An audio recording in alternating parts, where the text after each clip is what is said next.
Hello everyone, আসসালামু আলাইকুম।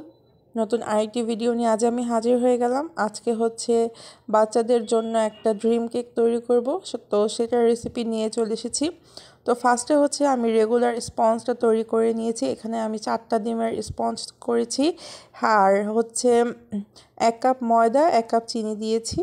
তো আপনারা যদি এটা কতখানি কি মেজারমেন্ট করে দিয়েছি যদি জানতে চান, অবশ্যই আমাকে কমেন্ট করে জানাবেন। আমি একটা ভিডিও দেওয়ার চেষ্টা করব, অথবা কমেন্টে আমি জানিয়ে দেব, অথবা কোনো ভিডিওতে আমি অ্যাড করে দেব।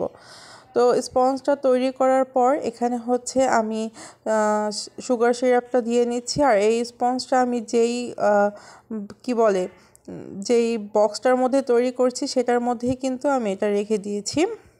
তো এরপরে সুগার সিরাপ দেওয়ার পর এখানে আমি ক্রিমটা বিট করে নিয়েছিলাম। দেন হচ্ছে আমি ক্রিমটা খুব সুন্দর করে ছড়িয়ে দিব। আর এটা যেহেতু আমি বাসায় খাবো, তেমন কোনো ফিনিশিং দিব না, আর তেমন বেশি একটা ক্রিমও আমি এখানে ইউজ করব না। যেহেতু এটা বাসায় বাচ্চাদের জন্য বানাবো, তো সেভাবেই আমি কিন্তু খুবই অল্প জিনিস ব্যবহার করে আমি এই ড্রিম কেকটা তৈরি করছি। তো বাচ্চারা সবাই অনেক আবদার করছিল একটা কেক বানিয়ে দেওয়ার জন্য, যেহেতু ছোটো ভাইয়ের জন্মদিন একটা কেক বানানো হয়েছে। তারপরেও ওরা অনেক বেশি কেক লাভার, প্রতিদিনই দেখা যায় কেক খেতে চায়। তো এই কেকগুলো হচ্ছে আমি ওদের জন্যই আসলে এই কেকটা বানানো হচ্ছে। তো আমি এখানে ভয়েস দিচ্ছিলাম, আর আবরার হচ্ছে আমার পাশ থেকে একটু সাউন্ড করে আমাকে ডিস্টার্ব করছিল, যেন আমি ডিস্টার্ব হই। তো যাই হোক, এখানে আমি কিভাবে এই ক্রিমটাকে ফিনিশিং দিচ্ছি একটা চামচ দিয়ে, সেটা আপনারা খুব ভালোভাবে দেখে বুঝতে পারছেন। তো ফিনিশিং দেওয়া কিন্তু শেষ। দেন হচ্ছে আমি একটু ফ্রিজে রেখে দিয়েছিলাম। ফ্রিজ থেকে নামিয়ে 10 মিনিট পর এখানে আমি চকলেট গানাশ তৈরি করে নিয়েছি, সেই গানাশটা আমি দিয়ে দিচ্ছি। এখানে যদি 50 গ্রাম চকলেট ইউজ করেন আপনারা, তাহলে 100 গ্রাম হচ্ছে হুইপ ক্রিমটা ব্যবহার করবেন।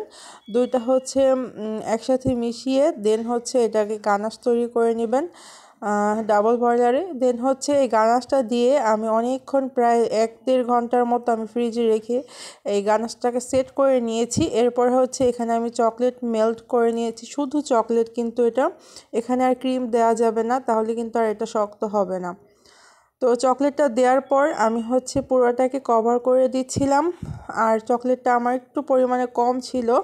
তো আমি এটাকে ফিনিশিং দেওয়ার সময় বাচ্চারা 3 বাচ্চা আমার আশেপাশে এত বেশি ডিস্টার্ব করছিল, কি বলবো, আমি এটা ফিনিশিং দিতেই পারিনি। ওরা তখনই এটা খাওয়ার জন্য কান্নাকাটি করছিল। তো এই চকলেট মেল্ট করেছি যে পাত্রটায়, সে পাত্রটা ওদেরকে দিয়ে দিয়েছি, এটা তোমরা খেয়ে একটু শান্তিতে থাকো।